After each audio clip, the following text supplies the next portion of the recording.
All right, howdy, welcome back to the backyard and the Addicted Motors YouTube channel. Let's jump into it. All right, so this is pretty exciting. Today pretty much marks almost the 2-year anniversary of this automotive themed YouTube channel. And at the same time, it marks the 1-year anniversary of me owning the LR3 and thus kicking off another saga of let's call modern classic Land Rover ownership. So in this video, I kind of want to go over the 3 things that I love and the 3 things that I hate about this truck after owning it for over a year and putting over 10,000 miles on it, which is not bad for me, seeing how I don't really daily into these vehicles. They're all kind of used for a purpose. So pretty excited about that. So let's go ahead. I'll give you a brief overview of the truck and we'll jump into it.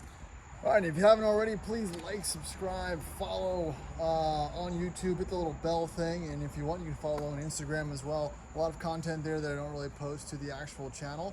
And again, every little bit helps. We try to grow the channel a little bit. And again, not that I'm making any money, but it'd be nice to get an extra fund or two to help keep these old turds on the road. So appreciate it. All right, for those who are new to the channel, I bought this truck last year for, now I guess it was cheap, right? This thing was less than $5,000. I pretty much swapped it for a Volvo V50 wagon. Let's just chalk it up as that. I purchased it at 60,000 miles. It was completely stock. It had the 20-inch wheels, 20 or 19, I can't remember, I guess they're 20s. 20-inch wheels, good tires, completely stock, needed a lot of things, but it's finished again. Beautiful green, I can't remember Tonka green, tan interior, didn't look 100% like this when I picked it up. This was an Alabama spec truck, so it has the factory, it will unlock, the factory slightly tinted windows, which I do like. It didn't have those mats, but yeah, just to give you an overall quick rundown of the truck. So when I got it, it needed a lot of work, and I'll give you a quick recap of what's been done. So my unofficial list, the first thing I did was bring it in for kind of a comprehensive maintenance once over. So we swapped out all the fluids. I then added, and then we did the fluids, the front control arms because they were needed. That was the worst part about it. I added these Lucky 8 18-inch wheels, which I got for free, actually, on Craigslist or on the Facebook Marketplace.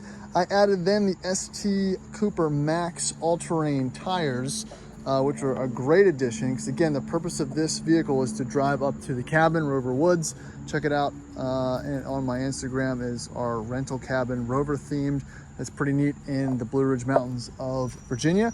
After that, we added, I think, with the Terra Firma 2.5 inch air suspension little spacer deals under there, so give it a little more. That's kind of where it's sitting right now. The annoying thing is when you're sitting at normal suspension, if you open the back, it does dip down a little bit for access, so always kind of throwing the height off. What else? Added the roof rails and the rocket box. All the door locks weren't working, so I posted a video on how to fix that. They were kind of wonky and they'd never lock with the key or anything, so the truck wouldn't lock, so I fixed that. I added these rubber mats. I added these Rover seat covers. Didn't do anything with the dash. I changed the map sensor, the coolant reservoir, the air filter, the cabin air filter, and a bunch of bulbs and whatnot. So all in all, into the truck, not that much. Again, I used some credit I have with the shop owner to keep the build budget down. So here's how it sits right now. All right, well, let's go ahead and kick it off with the bad. Let's start with the bad. I like to get the bad news out of the way first. So now these are a little nitpicky because, again, once you get over the fact that you're driving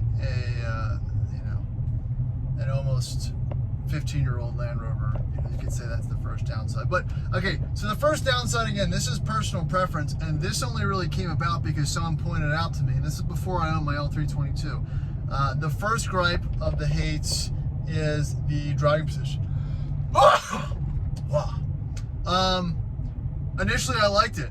I didn't think it was any issue, but after driving the L322 Range Rover full size, I realized that this was a little bit cramped. I am 6'1", so I'm not too short, and long road trips and whatnot, my knees kind of pressed up against the console here. Again, back support and everything's fine, but it just doesn't give you the same comfort that the L322 does as far as your space up front. So I'm not saying it's bad, it's fine. It's just not, and you might hate me for mentioning this, if you have both of them and you sit and drive them back to back, you might come to the same conclusion. It was an odd one. So that's my first kind of gripe.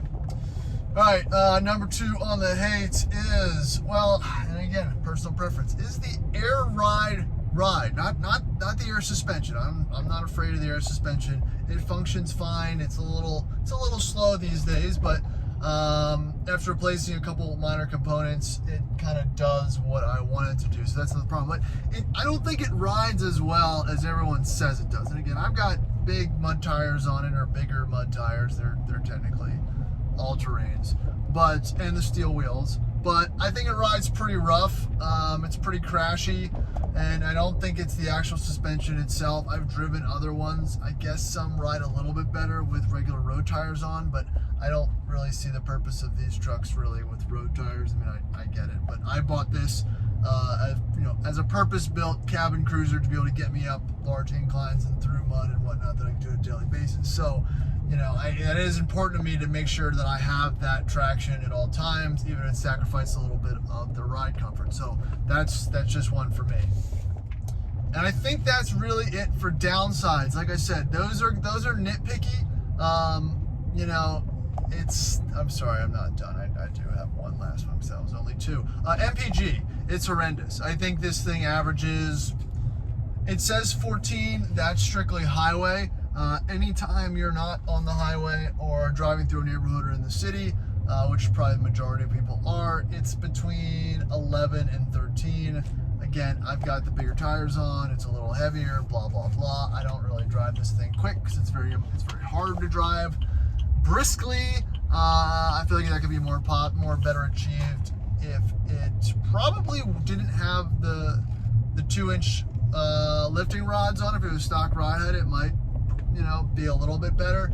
I didn't buy this for MPG. I'm not complaining. I'm just saying that, even with a 6-speed transmission, it just gets horrendous gas miles. And again, and that's in comparison to the L322 with the 4.2 supercharged, which has 100 more horsepower and gets 19, 20 on the highway. So again, it can do better. I think this is just a bigger truck, and this config, it's not possible. All right, so let's get over to the love/like side of things for the this 06 LR3. All right, first thing on the list is styling. Yes, it does not have the classic looks of the P38 and the L322, but I think these are probably the last of the great looking, the disco lineage, LR3, LR4, because you can still see, pretty much all those classic shapes, the classic boxy, high-roofed shape of what a traditional Land Rover looks like in a semi-modern package. Again, 4.4 V8, 6-speed ZF transmission, boxy good looks, split tailgate, kind of all the stuff that you've kind of expected over the years from Land Rover is wrapped up pretty perfectly in this one package. I think if it had a 4.2 supercharged V8, if someone started that swap, would make it a little bit better, but as it is, not too bad looking. The headlights are great, fog lights, even with the black wheels, really kind of brings the whole look together in a very usable package. It feels, it feels quality.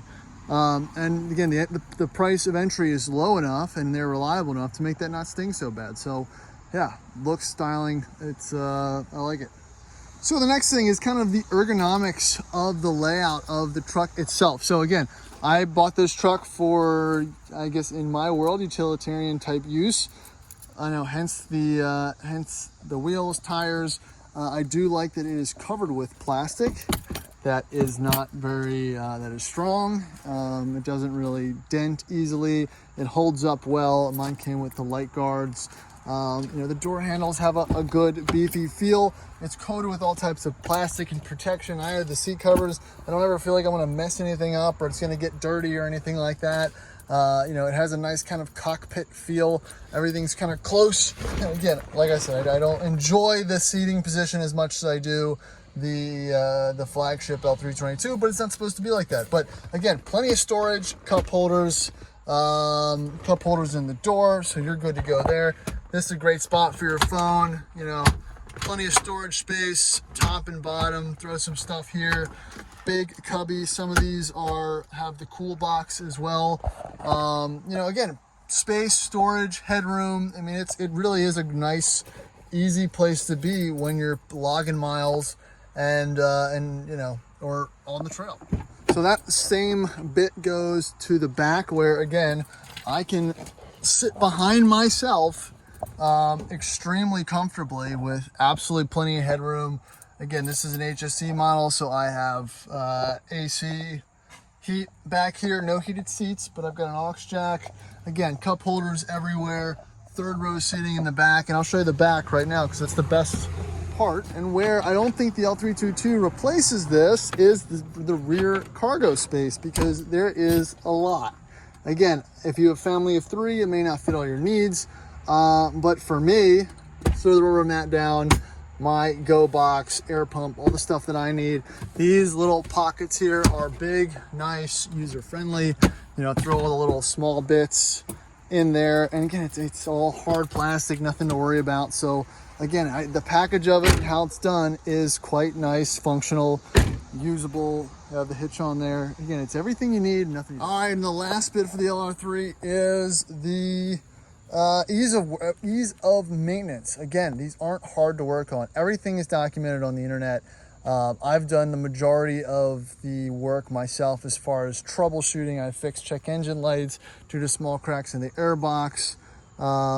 Filter swap. I did the front brakes. I forgot to mention before, I did the front brakes and rotors, speed sensors, you know, the front valve block for the air suspension. It's just right under here. You just reach your hand up, pull it out, undo it, swap it out. Not a big deal. I probably have to do the one in the back. I've done an oil change, messed around with the interior bits, took the door cards off. Again, everything's right there. It's been documented, and it really makes, you know, the long-term ownership of something like this very more attractive than something that requires special diagnostic tools and whatnot, which again, if you have a gap tool or something that makes things a little more user-friendly and helpful, but for my use, it's not bad. So I'll keep it short and sweet. Those are the 3 things to love about it.